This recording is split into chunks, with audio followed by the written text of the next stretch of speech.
ایک آدمی تھا، اس نے سوچا کہ آج رات میں نے صدقہ کرنا ہے، اور صدقے کا مال لے کے وہ رات کو نکلا، اور جو سب سے پہلے اس کو ملا وہ اس کو دے دیا، وہ پیسے اس کو دیے۔ جب صبح ہوئی تو مشہور ہوا کہ رات کسی نے چور کو صدقہ دیا ہے۔ اب اس آدمی کو تو پتہ تھا کہ میں نے صدقہ کیا ہے، تو اس نے اللہ کی بارگاہ میں کہا، اے اللہ، تمام تعریفیں تیرے لیے ہیں کہ تو نے چور کو صدقہ دلوا دیا۔ یعنی اس نے اللہ کی بارگاہ میں تواضع اور عاجزی اپنی دکھائی بھی، اے اللہ، میرا مال وہ تو اس قابل بھی نہیں تھا، لیکن تو نے جو کیا۔ اگلی رات پھر اس نے دل میں طے کیا کہ آج پھر میں نے اللہ کی راہ میں خرچ کرنا ہے، صدقہ کرنا ہے، اور جو مجھے سب سے پہلے ملے گا نا، میں اس کو دے دوں گا۔ تو پیسے لے کے گھر سے نکلا، رات کو اندھیرے میں ایک عورت سامنے آئی، اس نے وہ پیسے اس کو دے دیے۔ تو جب صبح ہوئی تو لوگوں میں بات یہ پھیلی کہ رات کسی نے فاحشہ عورت پر صدقہ کر دیا۔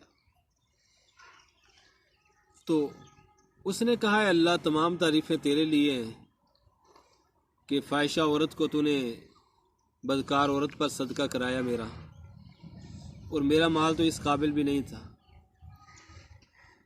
تو تیسری رات پھر اس نے عزم کیا کہ آج رات پھر میں نے کرنا ہے۔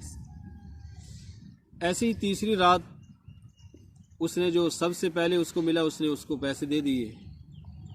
صبح کو مشہور ہوا کہ کسی نے رات مالدار کو صدقہ دیا ہے،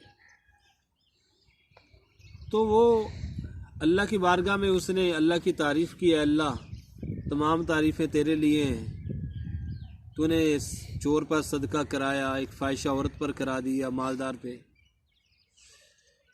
تو اب خواب کے اندر چوتھی رات جب ہوئی تو اس نے خواب دیکھا کہ کوئی آدمی کہہ رہا ہے کہ تیرا جو صدقہ تھا، تینوں صدقے تیرے قبول ہم نے کیے، تینوں تیرے صدقے ہم نے قبول کر لیے، اور وہ تینوں صدقے ہم نے تمہارے کرائے تھے۔ مالدار پر ہم نے جو صدقہ کرایا وہ اس وجہ سے تاکہ اس کو شرم آئے اور وہ بھی اللہ کی راہ میں خرچ کرنے لگ جائے، اور کنجوسی والی عادت وہ چھوڑ دے۔ اور بدکار عورت پر جو صدقہ ہم نے کرایا وہ بھی ہم نے کرایا، ابھی وہ اس کام سے باز آ جائے کہ مجھے اللہ تعالیٰ ویسے رزق دیتا ہے تو مجھے برا کام کرنے کی کیا ضرورت۔ اور تیسرا جو ہم نے چور پر صدقہ کرایا وہ اس وجہ سے کہ وہ چوری سے باز آ جائے کہ رب مجھے ویسے رزق دیتا ہے تو مجھے چوری کرنے کی کیا ضرورت۔ تو اللہ تعالیٰ نے اس آدمی کے صدقے کی برکت سے، تینوں رات صدقے کی برکت سے، تینوں آدمیوں کو ہدایت نصیب فرما دی۔ چور نے رات کو جب اس پر صدقہ ہوا تو صبح اس نے واقعی یہی سوچا کہ اللہ تعالیٰ مجھے بغیر اس کام کے رزق دیتا ہے تو مجھے چوری کرنے کی کیا ضرورت ہے، میں چوری کیوں کروں۔ اس نے توبہ کر لی۔ بدکار عورت نے بھی توبہ کر لی کہ میرا مالک مجھے رزق دیتا ہے تو مجھے ویسے ہی رزق دیتا ہے تو میں یہ بدکاری والا کام کیوں کروں۔ اس نے بھی توبہ کر لی، مالدار نے بھی توبہ کر لی۔ تو ایسے لوگ تھے کہ جن کے صدقہ، جن کا مال ایسا تھا، اور اللہ تعالیٰ نے دیکھے کیسی اس کے اندر عجیب بات کہ اللہ تعالیٰ تینوں دن کیسے صدقہ کراتا رہا۔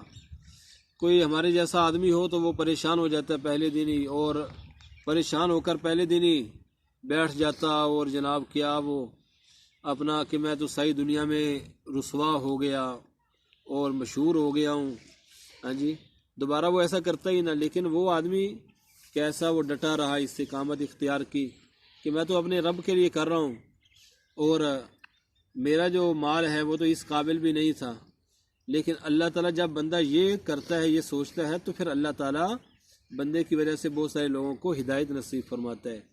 آج یہی چیز ہے کہ علماء سے سنا ہے کہ بہت سارے لوگ بیچارے مجبوریوں کے مارے پتہ نہیں کیا کچھ کرتے ہیں، جب مالدار لوگ اپنی زکوٰۃ روک لیتے ہیں، خرچ نہیں کرتے غریبوں پہ، تو وہ پھر پریشان ہوتے ہیں۔ اس وجہ سے اللہ تعالیٰ نے مالداروں کے مال کے اندر اتنا مقرر کر دیا ہے کہ جو غریبوں کے لیے کافی ہو جائے۔ اللہ تعالیٰ ہم سب کو عمل کی توفیق عطا فرمائے۔